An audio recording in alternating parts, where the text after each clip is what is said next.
జిల్హజ్జా యొక్క నెల ప్రారంభమైంది. ఈ నెల ఎంతో ఉన్నతమైనది మరియు ఈ నెల అంటే అల్లాహ్కు ఎంతోగానో ఇష్టం. ఎందుకంటే ఈ నెలలోనే ప్రపంచవ్యాప్తంగా ముస్లిం ప్రజలు హజ్ చేయడానికి బయలుదేరుతారు. ఈ నెలలోనే హజ్ జరుగుతుంది. మరో ముఖ్యమైన విషయం ఏమిటంటే ఎవరైతే హజ్ చేయడానికి వెళ్ళారో వారు చాలా అదృష్టవంతులు.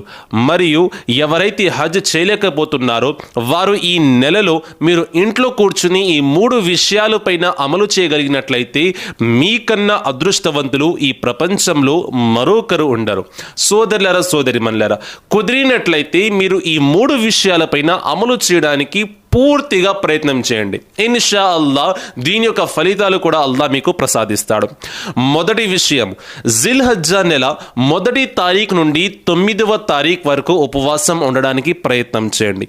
ఎవరైతే ఈ నెలలో ఒక్కరోజు ఉపవాసం ఉంటారో వారు సంవత్సరం అంతా ఉపవాసం ఉన్నంత సమానం.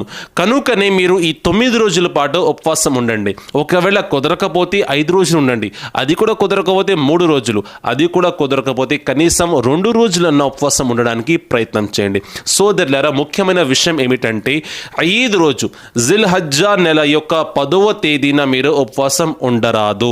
ఈదుల్ అజ్హా రోజు ఉపవాసం ఉన్నట్లయితే అది హరాం అవుతుంది, పాపానికి గురవుతారు. జాగ్రత్త. పండగ రోజు మాత్రం అస్సలు ఎట్టి పరిస్థితులు ఉపవాసం ఉండరాదు. సోదరులారా, సోదరిమణులారా, మొదటి విషయం ఇది, ఉపవాసం ఉండడానికి ప్రయత్నం చేయండి. రెండో విషయం ఏమిటంటే మీరు ఈ 9 రోజుల్లో రాత్రి సమయంలో జాగారం చేయడానికి ప్రయత్నం చేయండి.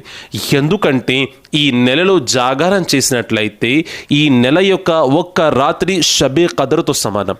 అల్లాహు అక్బర్. ఒక రాత్రి షబే ఖదర్తో సమానం. మీరు ఈ నెల యొక్క మొదటి 9 రోజుల్లో జాగారం చేసినట్లయితే ఇన్షా అల్లా మీరు షబే ఖదర్ యొక్క పుణ్యాలు సాధిస్తారు. షబే ఖదర్ రంజాన్లో వస్తుంది ఈ అద్భుతమైన రాత్రి.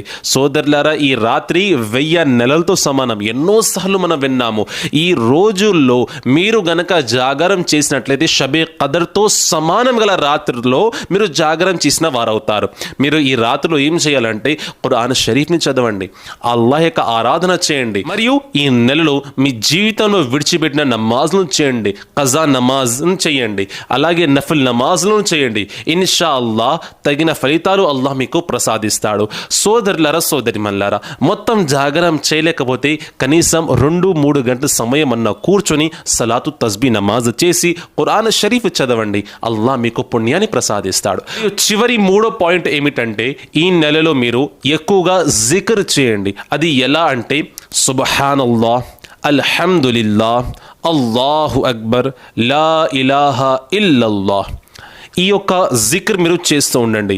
సుబ్హానల్లాహ్, సుబ్హానల్లాహ్, సుబ్హానల్లాహ్, అల్హమ్దులిల్లాహ్, అల్హమ్దులిల్లాహ్, అల్హమ్దులిల్లాహ్, అల్లాహు అక్బర్, అల్లాహు అక్బర్, అల్లాహు అక్బర్, లా ఇలాహా ఇల్లల్లాహ్, లా ఇలాహా ఇల్లల్లాహ్. ఈ విధంగా మీరు జిక్ర్ చేసుకోండి, అల్లాహ్ యొక్క ధ్యానం చేసుకోండి. ఇన్షా అల్లాహ్ అల్లాహ్ మీకు ఎక్కువ పుణ్యాలు ప్రసాదిస్తాడు. ఎందుకంటే ఈ నెలలో అల్లాహ్కు జిక్ర్ అంటే ఎక్కువ ఇష్టం, అల్లాహ్ యొక్క ధ్యానం ఎక్కువ ఇష్టం అల్లాహ్కి.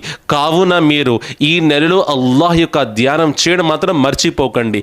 నడుస్తూ సమయంలో ధ్యానం చేసుకోండి, కూర్చున్న సమయంలో ధ్యానం చేసుకోండి.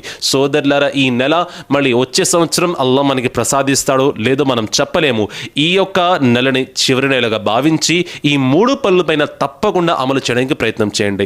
ఈ 3 పనులు మీరు పూర్తిగా చేయలేకపోతే ఉపవాసాలు కొన్నన్నా ఉండండి, ఒక్క రోజన్నా జాగరణ చేయండి, లేదా సోదరులారా, సోదరిమణులారా, జిక్ర్ అన్నా ఎక్కువగా చేసుకోండి. ఈ 3 పనులపైన అమలు చేసి అల్లాహ్కు దగ్గర అవ్వండి. అల్లాహ్ మీ యొక్క కార్యాలను స్వీకరించాలని దువా చేస్తున్నాను. ఆమీన్. అల్లాహుమ్మ ఆమీన్.